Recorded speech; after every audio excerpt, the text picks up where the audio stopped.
This episode of the Coarse Grind Podcast has been brought to you by Central Sports and Graphics Incorporated, family-owned and operated screen printing and embroidery business located in a historic storefront on Old Berwick Road in the heart of Espy. They've been doing screen printing for over 20 years. They have high-quality product at a low price. Be sure to check them out. Central Sports and Graphics Incorporated, 570-784-1212. Now, on to the show. Hi, this is Chef John Tezar from Top Chef and Knife in Dallas, Texas. You're listening to the Coarse Grind Podcast with Shawn Rosler.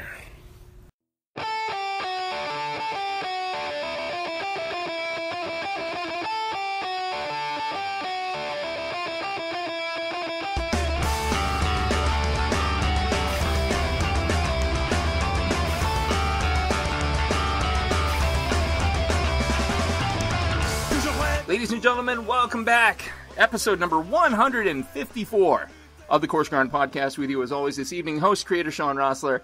How the hell is everyone doing out there? Staying safe, staying healthy, I hope. You know, I think one of the best things that I've seen come out of this pandemic, and believe me, it's a short list, has been the ability of creative, insightful, and talented folks to keep their maker spirit strong in such a crisis. For some, like myself, it's been a massive uptick in already existing creative processes. You know, I brewed 6 different beers this year as opposed to one variety of hot sauces, and the CGPC Tries It spinoff of the show, for example.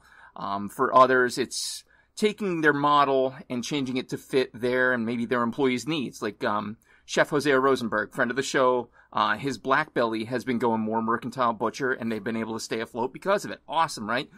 Then for others still, it's coming out with a whole new presence and pivoting into yet another. And watching a 2-time former guest and friend of the show do this just made me realize, you know what? It's been too long since he's been on. Now, if you want to go back and grab his backstory, head on back to episode 84. It's cool. We'll wait. Not really. Moving on. Suffice to say, in an encapsulated introduction, this man is many things and really damn good at them all.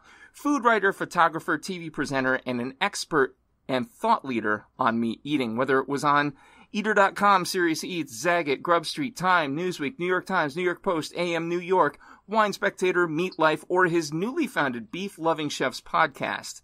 Tonight's guest is always certain to inform as well as to entertain.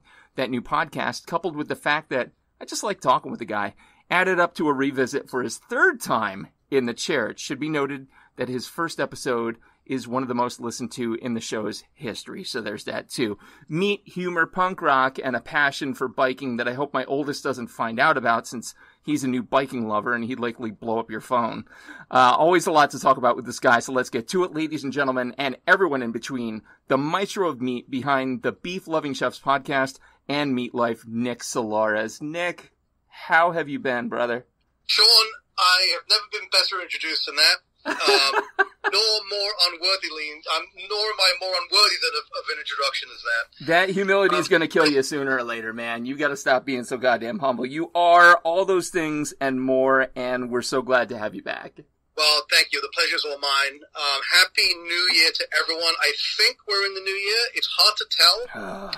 Things move at a breakneck pace, and yet they don't move at all. It's like we're in some kind of weird Groundhog Day of an existence. I feel like this first month of 21 is kind of like when you're half in the bag and you're navigating the dark room and you don't want to wake your wife up and you're like putting that foot feeler out there, like hoping the way is clear, and it feels clear. I'm just waiting for something to jump out and trip this up, but. And a kid left the roller skate out, right? Yeah, yes, absolutely. But no, it seems to be going good, and you know, watching your stream, watching your feed, as I am off to do. Folks, go out and check them out. Interesting is an understatement. Out on Instagram, Nick Solares, just look for him. I see all this cool stuff that you're doing, and so many people, so many creatives, I think that's a word that's really coming out of this pandemic is creatives, are leaning into more and different ventures. And so for you, like, I saw this Beef Loving Chefs podcast. I'm like, what is he doing? I mean, first of all, he's going to blow my ratings out of the water like day one. But second of all, new creative process centered around what he loves. And I just had to learn more about it. So, but before we do that, I mentioned in the intro that, yes, Nick's first appearance on the show was episode 84, so literally 70 episodes ago, Nick. Does that make you feel old at all, or no? No, the fact that 70 episodes ago was the first go. Nick was also just an amazing presence on our first COVID panel about a year ago. And so this is the third time in the hot seat. So if you want to go back... Didn't solve COVID on that panel. That's true. That's true. But it was really, you know, both times are amazing. I always expect great things. I don't know why I wouldn't. I know you.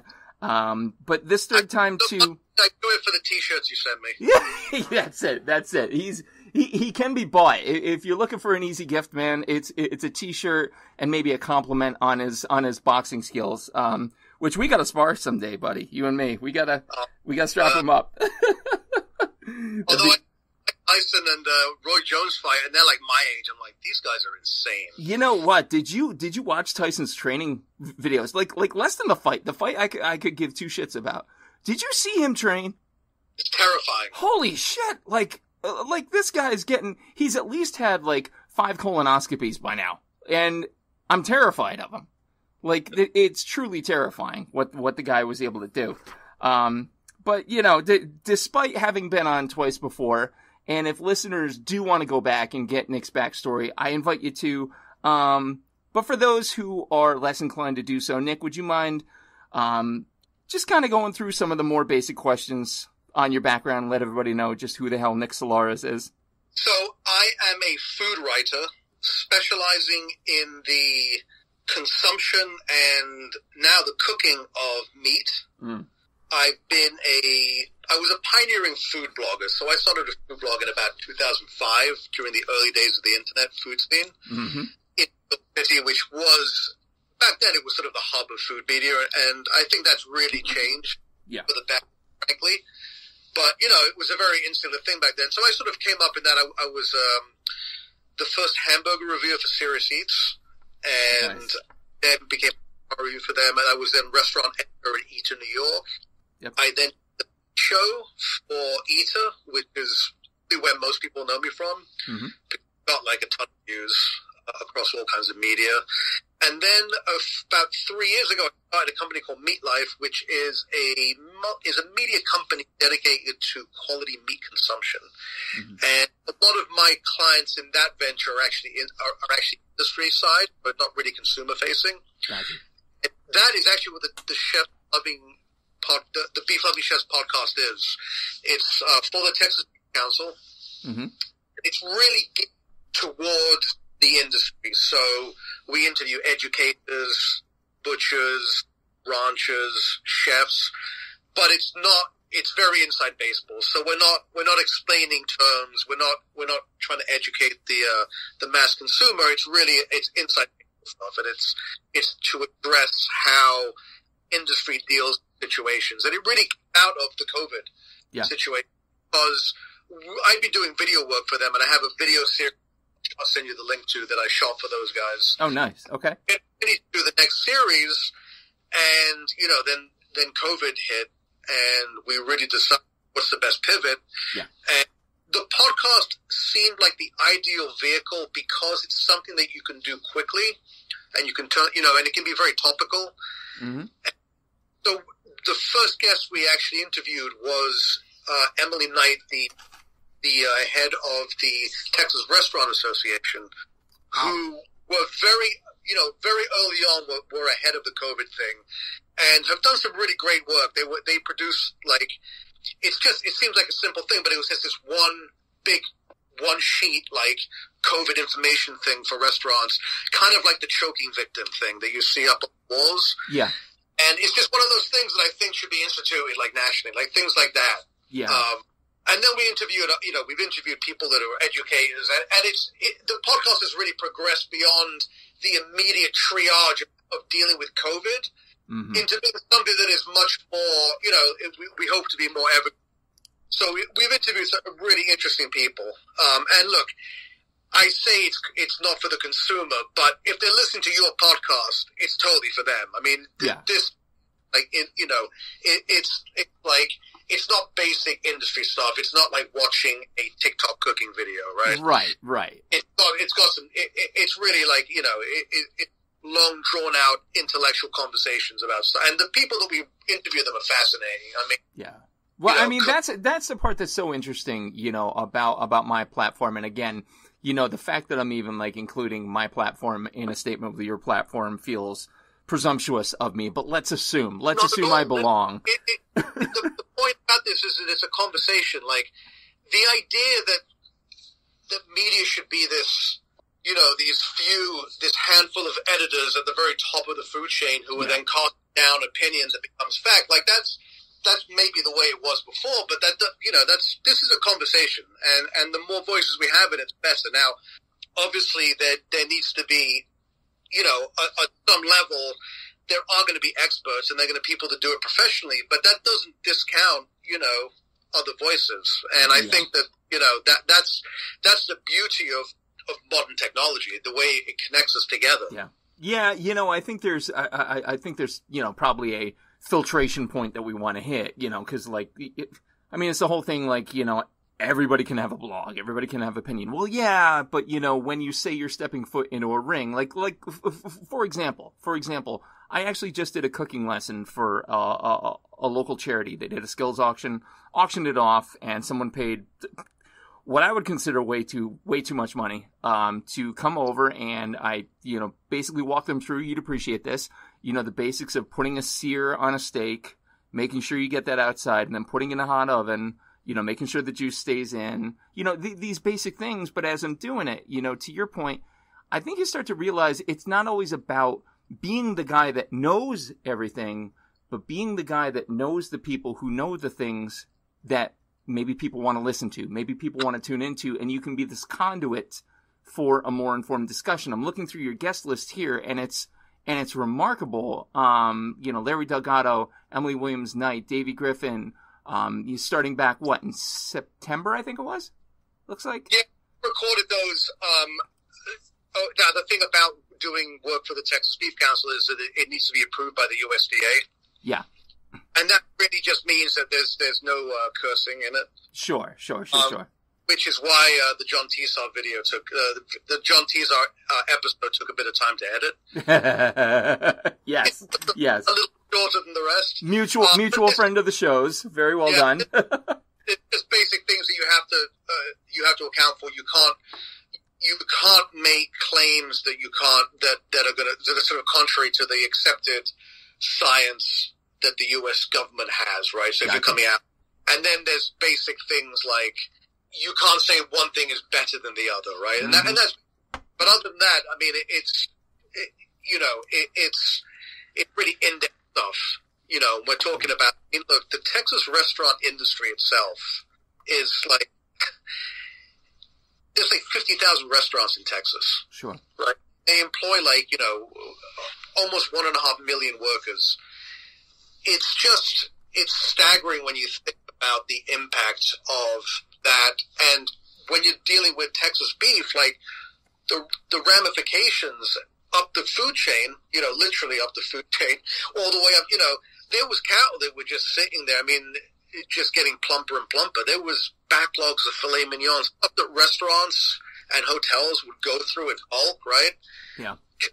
On shelves, just filet mignon was as cheap as chicken breast at some point during the pandemic.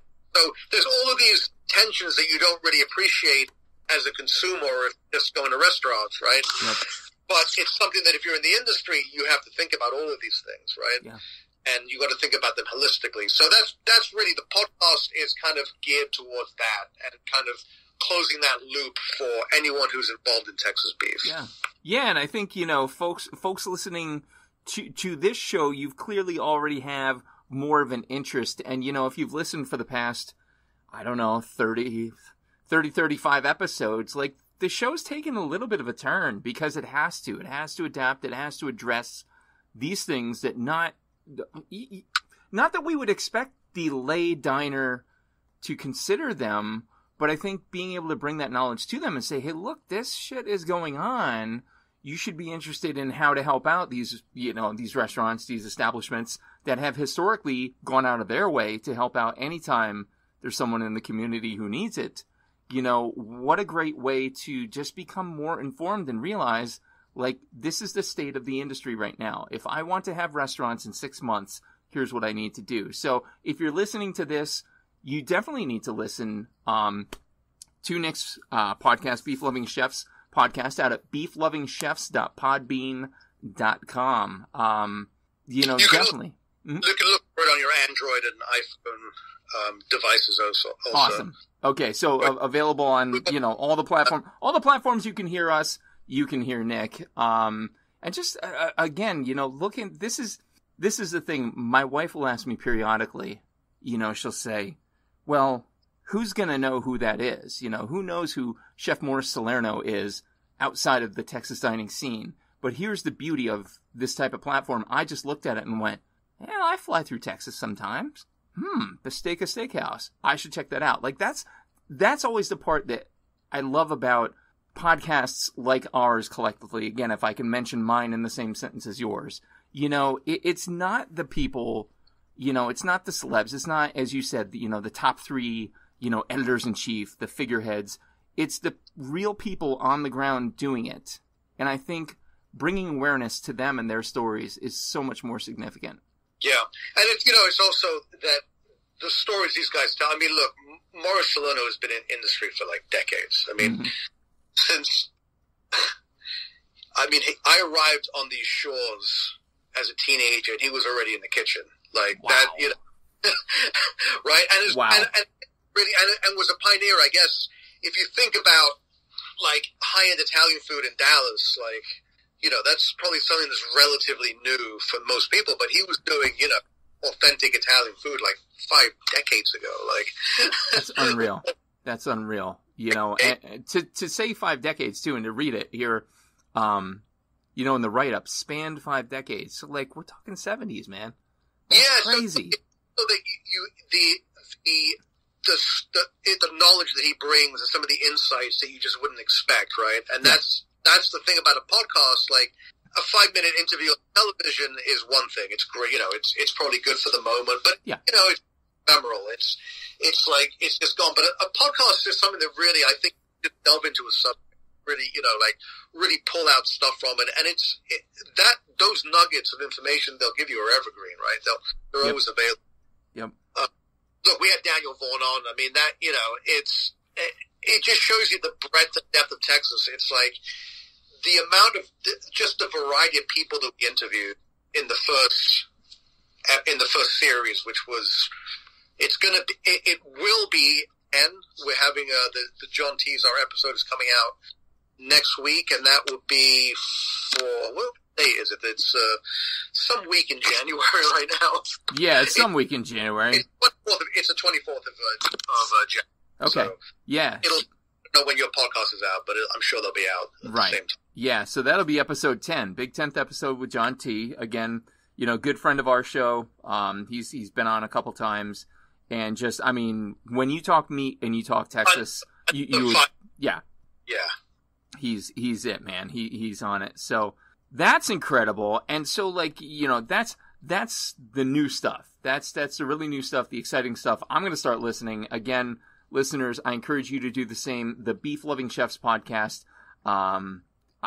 Please check it out. Because it truly looks amazing. And again, I think any chance that we have to cross-pollinate one another's platforms, that's what we do in this community. So that's phenomenal. Now, let's get back to, how I originally came to know you, and that's Meat Life. What's going on with Meat Life, man? So I think with Meat Life, we're going to be pivoting to, I think you're seeing this a lot, is we're going to be doing, I'm not going to call it home cooking. Yeah. Because that implies that I'm going to walk you through the whole casserole dish and turkey dinner. And no.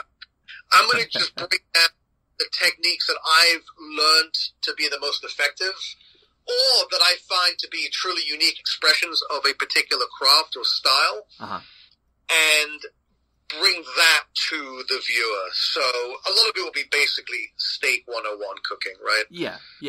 And for instance, how does Peterloo cook their steak, and how can you replicate that? Yep. You know, they have a particularly strange way of doing it, which is they sear the porterhouse first, and then halfway through they pull it out, slice it, and then they put it back in the broiler. And then when they serve it, it's served on a sizzling platter with beef juices and butter all sizzling on the platter. And Fabulous. Right? So it's a very unique way of, you know, and now when I say unique, it's served in about 50 places in New York, but they definitely, if they didn't pioneer it, they're the longest running example of that style of steak preparation.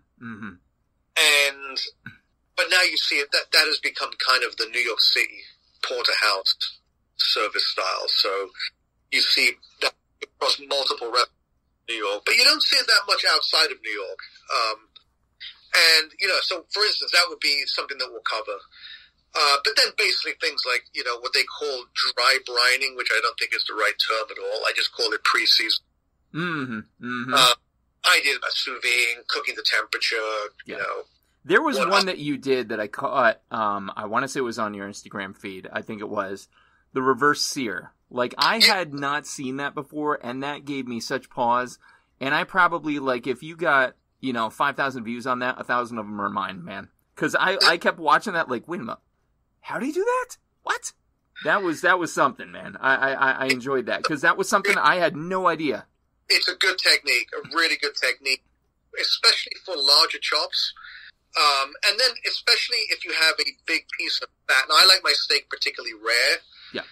So if you cook a steak with a very large, like especially a chuck and rib steak or even a ribeye, they tend to have that big walnut of fat right in the middle between the spinalis and the longissimus, or the eye and the cap. And you can cook a steak rare, but you're not going to really break that down. By reverse searing, you're sort of slowly coddling that thing through. So you will warm that fat. And then that's kind of nice, because in the fat, you can then go ahead and eat it. You know, eating sort of cold fat is not that appealing, but once it's been emulsified or, you know, warmed through, it's quite pleasant. Of course. So lots more technique. Meatlifeshow.com, if I remember. What else is going on with Meat Life? I know the merch shop is alive and well, and correct me if I'm wrong, you just switched over to 100% plant-based? I have a 0% block. So there was a shirt that my good friend Carl Ruiz had. God bless. I just crossed myself. All right. Rest in peace. It was a 0% vegetarian shirt. And I was like, that's a great shirt, but I don't want to totally rip off Carl, even though it wasn't his original. But, you know, I said, I want to update that for 2021. And I was like, okay, 0% plant-based. So I stuck those on the Meat Life shop. And I love it. Not only does it annoy people, but you then help me run the channel. That's it. So in this thing, like, it's like we're all sort of pivoting in the way that we do things. Yeah. And so, you know, rather than working with restaurants and doing those kind of things, now we'll be working more with meat purveyors, and also still working with Ottawa Grill, who I'm sure you're familiar with. Yep. Produce a absolutely fantastic grill, and they actually have a new product coming out, which is a more traditional. It's called the Platform, and it's a modular gas grill with all sorts of features. So I'm really looking forward to those, because I need to sort of vary my cooking. I've been doing a lot of broiling and searing. And I can assume that you're going to be demoing this on the Meat Life channel?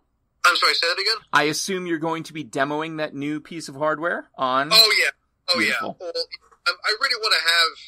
What I really want is a test kitchen, so to speak, where we'll be test out equipment.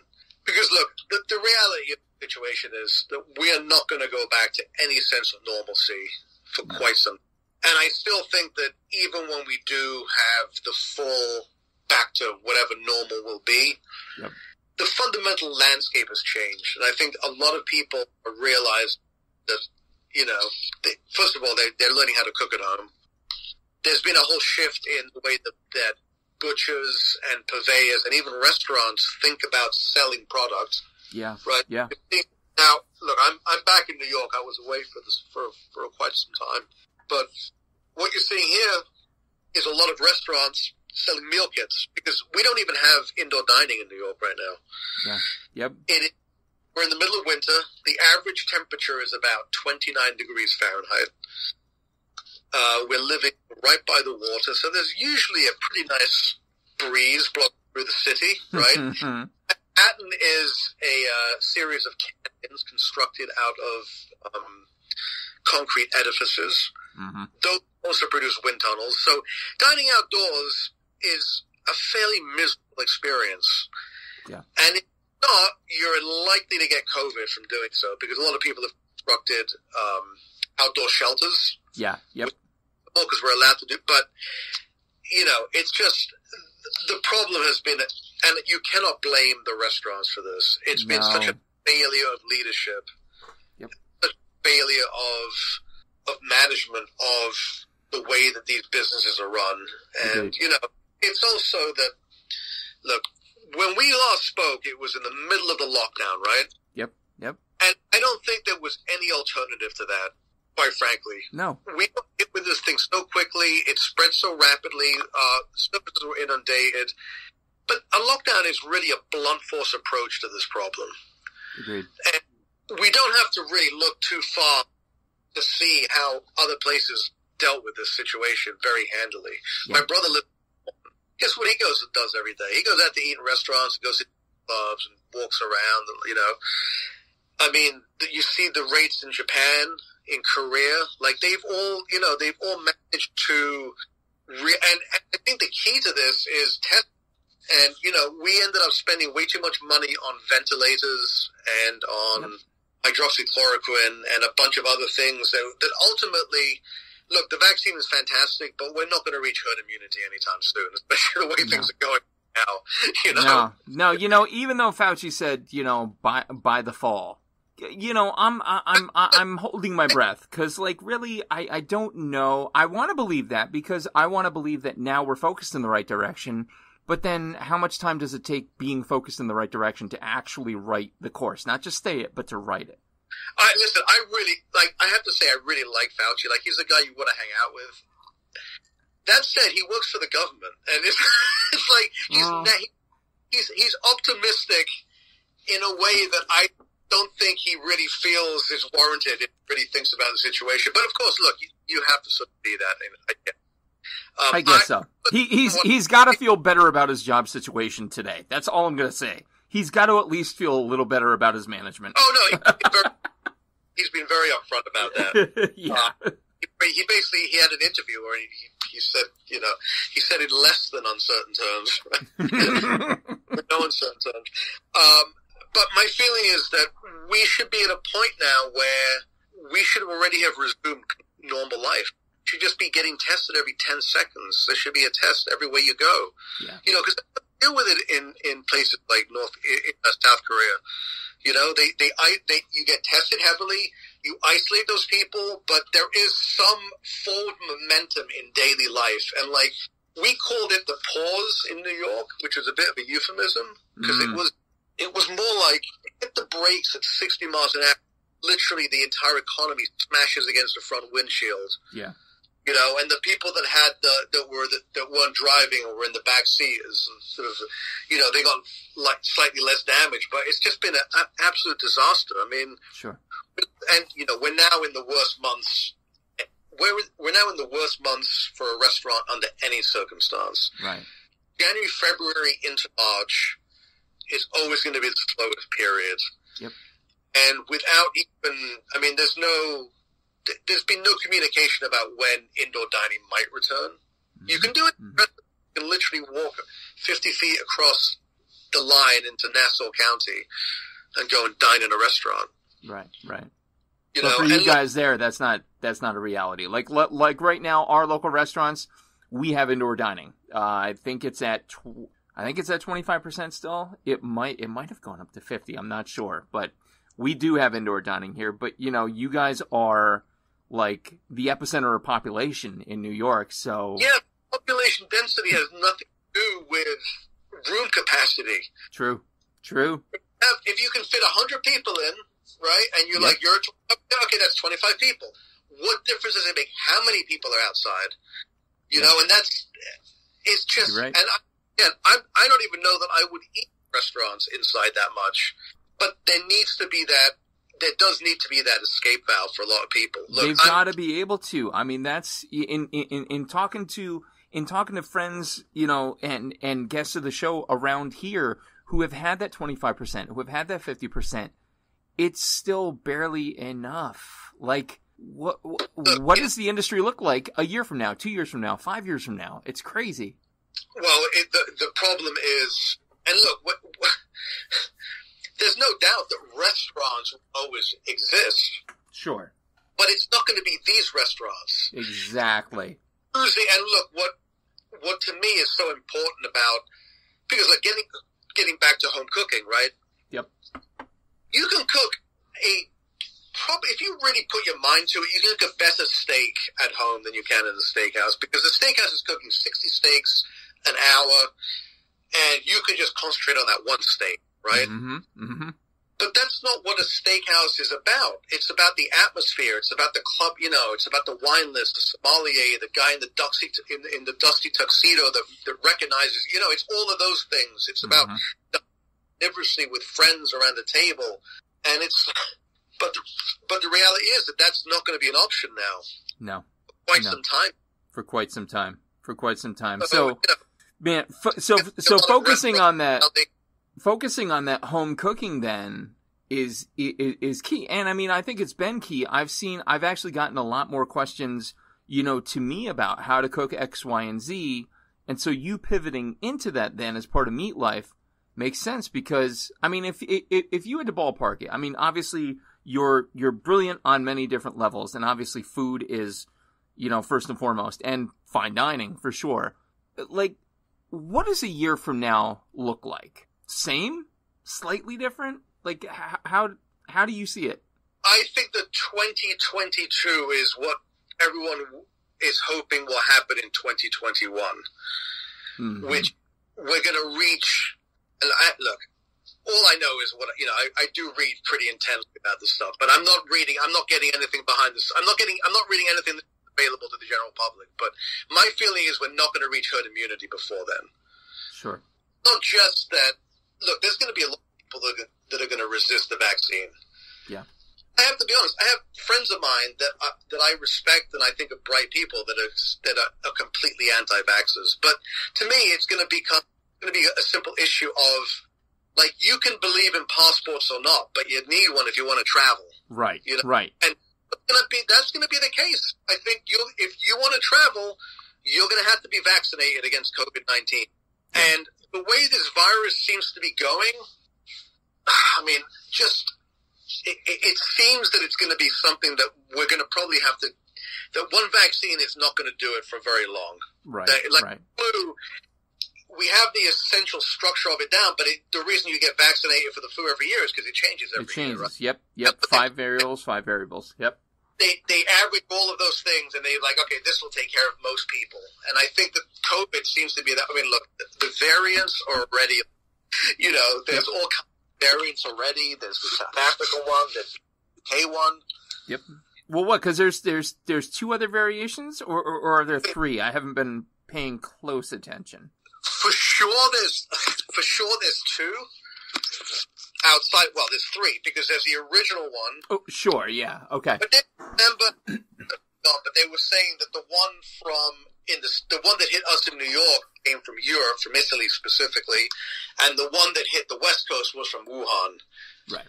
But then there's been mutations of that virus, and supposedly there's one from the UK, which is far more virulent, and really was what forced the UK into that lockdown. Right. There's the South African one, which is also I think quite virulent. And now the latest great news, it might actually also be more deadly. So we have that to look forward to. Why are we laughing? Jesus Christ! Because what else can you do? I know. Completely let down by we've been bungled and lied to all the way along the line, and I'm not saying that it was one part or the other. I'm saying it was everyone. Right, right. No, I get you. I feel you, man. Denial from the White House to, like, our governor was writing books. Yeah. The pandemic. Jesus Christ, man. All day I'm like, oh, man, I'm going to hang out with Nick on Mike's tonight. And literally 30 minutes in, it's like, yeah, so the world's going to shit. Yeah, I mean, look at the question. I think by 2022, we're going to start to see things coming back to a semblance of them. But I think, look, face masks, all of those protocols, I think they're going to be around for quite some time, which is horrible for me because it fogs my glasses up everywhere I go. Same, yes, I feel you. That it's just sitting, you feel like you're in an operating theater and not in a restaurant. You do. When you're a server, you can't see your server smile. They can't laugh at your stupid jokes. Like, yeah. You know, it's just such an imposition on what hospitality is supposed to be. No, I hear you. The other thing I feel awful about is that there was such poor management of the public itself that restaurateurs were forced to become like policemen. Like, right. You know, hospitality industry, they shouldn't have to be telling people to stand 6 feet apart. Like, they shouldn't have to tell people not to congregate with people that aren't in their social. You know, it's all of these things that, you know, and so it's not only that the restaurateurs have gotten shafted by getting shut down, then we had the protests followed by the riots and the looting, which were two very different things. Right. You know, like Manhattan completely changed at night, you know, and then it changed inexorably after that day, like after those couple of days, like so many businesses would just happen already. And then we've seen this war of attrition where, you know, some places made it all the way through that. They made it through the fall into the next dining ban. Now they're going, right? It's like the first of the year and business have really dropped off. Right. A lot of customers, you know, are out of money. I mean, it's rough. And I live in Manhattan, and a lot of people have left Manhattan. Yeah. No, like, I've heard from some who have. Yeah, I've heard the same, man. It's crazy. You know, no friends that I grew up with that I've known for like 30 years here. None of them are around. They're all in like Jamaica or upstate, traveling. So, you know, because a lot of them people have other homes, you know, and New York. I talked about this before, but New York without is bad enough. But then museums or live music or, you know, libraries. I mean, it's just, we're literally living in concrete boxes for no reason. Yeah. No, I feel you, man. It's funny you mentioned people living everywhere. I grew up in a very small town in Northeast PA called Honesdale, and PhillyMag.com just did a piece on Honesdale, because literally everyone from Philly is going to their vacation homes up in Honesdale or up near Lake Wallenpaupack, up on the lake, and staying there because they don't want to be in the city. You know, same thing up there with you. Same thing in a lot of the denser population centers. They're more and more coming to areas that, you know, we have grown up in, and it's interesting. And I gotta wonder too, like, you know, do they ever move back? Like, what happens to Manhattan? What happens to Philadelphia? Do people move back? For sure, there's going to be a very discernible shift in what companies consider, you know, what companies consider viable as far as having office space and having people commute, you know, telecommute. And I think we're going to see a lot more, you know, I think this has shown people that, like, it might not be ideal, but we can operate without spending a lot of money on a midtown office. That's it. And, you know, so I think you are going to see, you know, and that, look, the knock-on effect of that in New York, Midtown is dead right now because there's nobody in the office buildings. Yep. Which means that nobody's eating in the restaurants. Now, restaurants downtown are more destination-type restaurants. Mm-hmm. Obviously, you have Midtown too, but a lot of and they're neighborhood restaurants, and the people eat here at night, you know. But restaurants in Midtown, a lot of them are largely dependent on lunchtime fare. Yeah. And it's the people that come in from the suburbs and New Jersey and Long Island and Westchester, and so that whole ecosystem is just not there. Then you take away all the tourists, which is another massive, it's another massive amount of money coming in. And Midtown is a ghost town. I mean, it's really, it's really impacted. It's crazy. I mean, that's crazy. And again, though, it's that trickle-down effect that, when I tell people about, just because of the show, I tell people about, the restaurant industry, what's happening, and a lot of the, quote, lay public will just shrug their shoulders and go, well, they're just restaurants. Everything is an element in this trail of dominoes. If the real estate downtown stops, well, then the dining stops. If the dining stops, then the employment stops. Like, there's no one element that's like a who gives a shit moment. No. Well, it's also the restaurants are really the cultural underpinning of many neighborhoods. People aren't going to move to a neighborhood that has no restaurants in it. In a city like New York. Yep. You want to be able to go eat somewhere. Yeah. And look, the fact that you can't eat in restaurants now. Look, a lot of people don't. I was a food writer and a restaurant reviewer, so of course I ate out every meal. But there's plenty of people like me that are bankers and lawyers and subway workers and cops, and they eat out every meal too. I mean, New York, especially in the small apartments we live in, the reason we pay exorbitant rent, live in tiny houses, is because our living room and our bar and our parlor and our kitchen is kind of all of the places that are available to us within blocks, right? Right. Now it's like life in New York right now, almost like if you play those GTA type games where it's an open world. Yep. Right? So, and you look around and it's a fully formed city. You look everywhere. It's great. It looks fantastic. You recognize, the things they're talking, the things they're trying to evoke. Mm-hmm. I'll go into most of the buildings, right? Because they haven't built that part of the world out. It's just a facade. That's kind of what New York's like. You can go by you can go by Smith & Wollensky, but you can't go in Smith & Wollensky. Yep. You can see the facade is there, but you can't go in because it's shuttered, and it's like, it's just an empty feeling.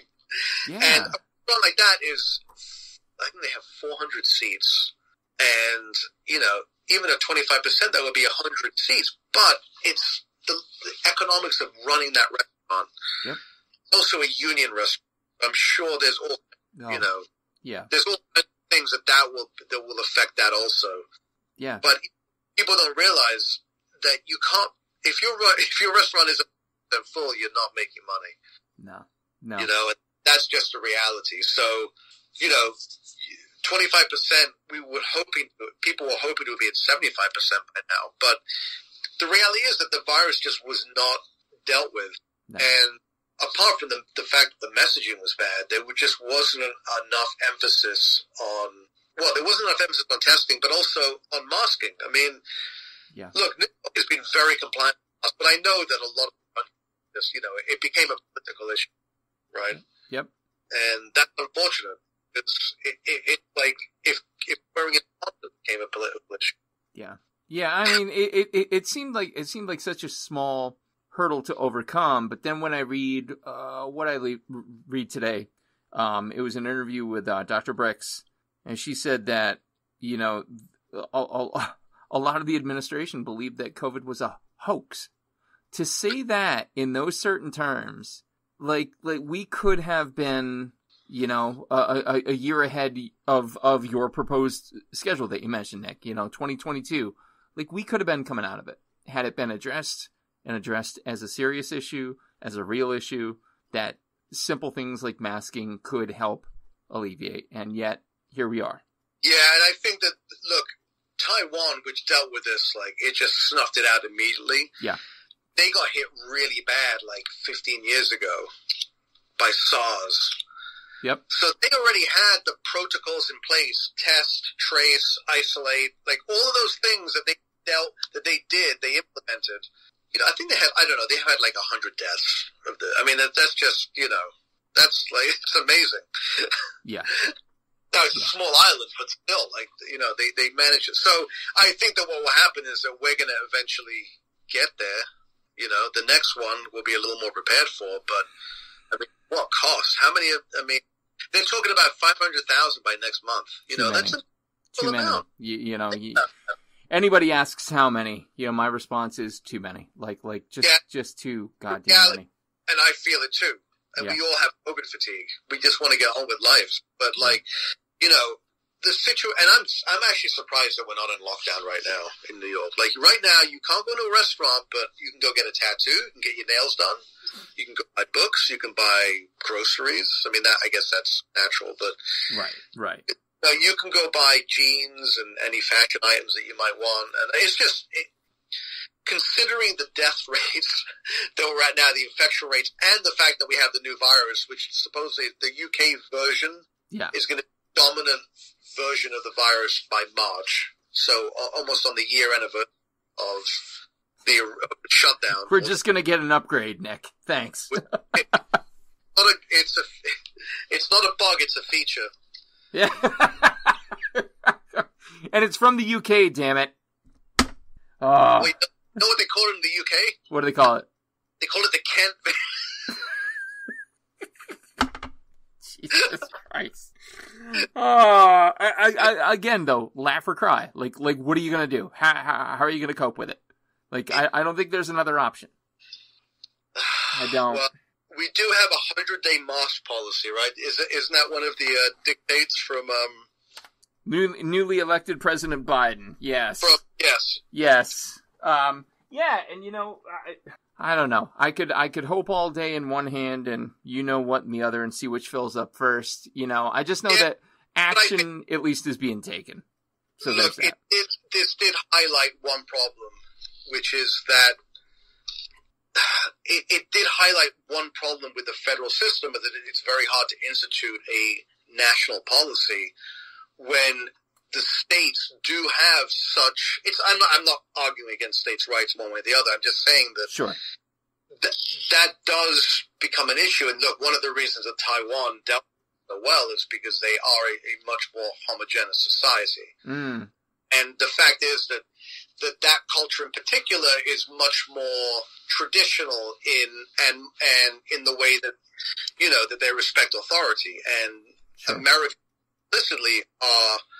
I'm not going to say we're anti-authoritarian, but there is an individualism here that's not as redolent in other places. That's fair. Yeah. I mean, also in Western Europe too. I mean, there's, but that and that coupled with the fracture of the state and the national governments. Yeah. It didn't help us have a coherent policy. Yeah. And it still hasn't helped us have a coherent policy. No, not to date. But the fact that it's been politicized, we don't have enough things to argue about politically.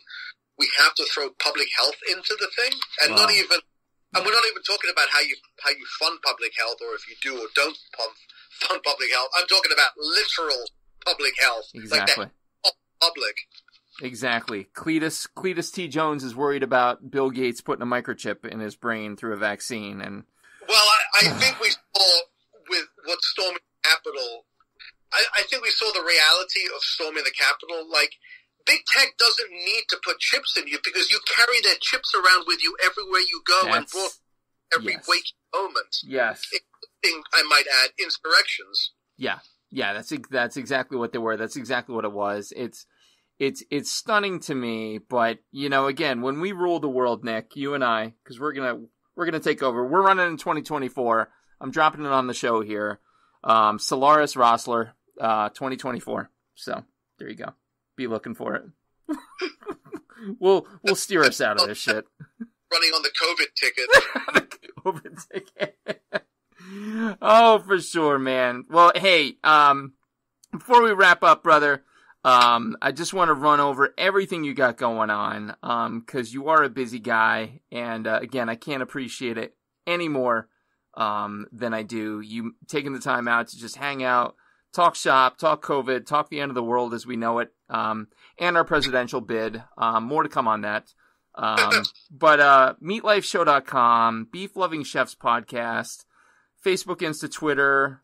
You are Nick Solari. I know Meat Life has a handle out on Insta. You've got your own handle out on Insta as well? Yeah, that's the one I use. It's just okay. at Solaris on Instagram, and then at Nick_Solaris on Twitter. Beautiful.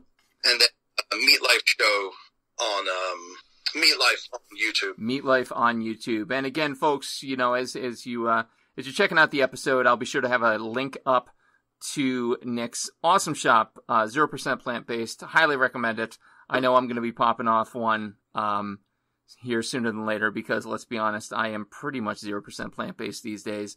But Nick, goddamn, man, always a pleasure. You're the best. Thank you so much for hanging out.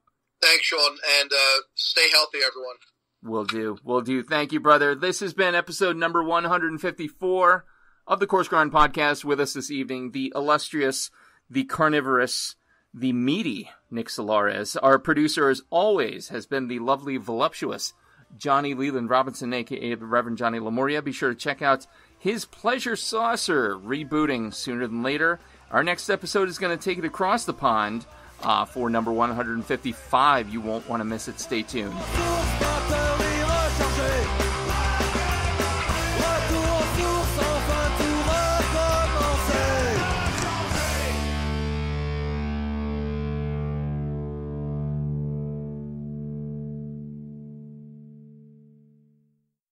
Are you passing through central Pennsylvania and looking for one of the best dining experiences and craft brew menus around? Look no further. Turkey Hill Brewing Company and 991 Central Road in Bloomsburg, PA has everything you could ask for and then some. Service, food, beer together. Unbelievable. Be sure to check them out. Call them today for reservations. 570-387-8422. Call today.